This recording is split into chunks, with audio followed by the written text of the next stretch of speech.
Salut tout le monde, Sébastien Fraquier, consultant, formateur, coach. Aujourd'hui, vidéo 2 sur 7 sur les sujets sur lesquels vous m'avez interrogé. Deuxième sujet donc aujourd'hui, c'est sur comment augmenter mon panier moyen. Vous m'avez posé cette question effectivement, comment on peut faire pour justement quand on a des clients, quand on passe des ventes avec eux pour augmenter notre panier moyen.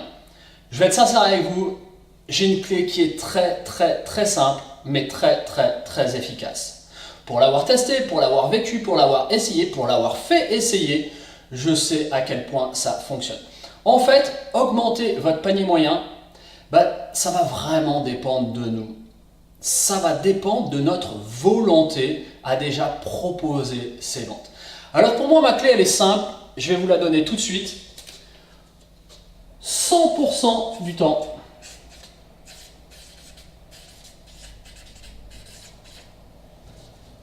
proposer une vente additionnelle. Mais je dis bien 100% du temps.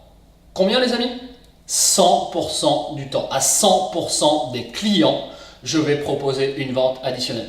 Pas à un, pas à deux de temps en temps, pas à un tous les trois. Non, à tous, à chacun. 100% des clients, je dois leur proposer une vente additionnelle. Et puis, il faut y aller avec un peu de manière, avec un peu de tact, avec un peu aussi de volonté.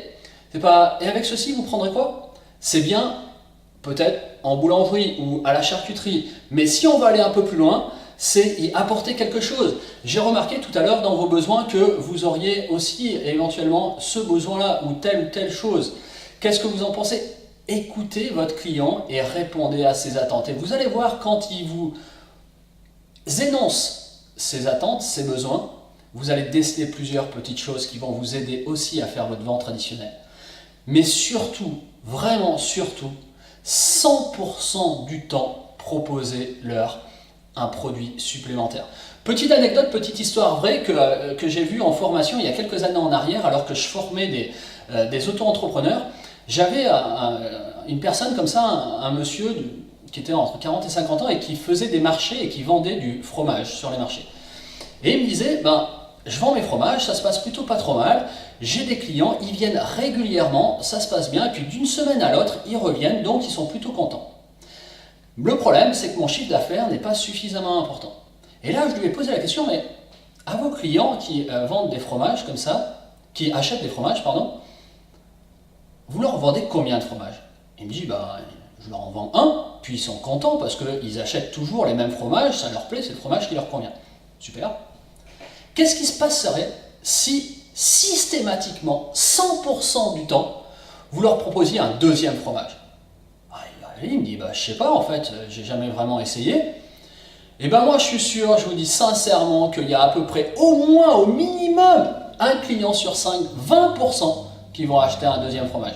Parce que c'est vous, parce qu'ils vous connaissent, parce qu'ils sont contents des fromages déjà que vous vendez, parce que vous leur êtes aussi sympathique qu'ils vont acheter un autre fromage.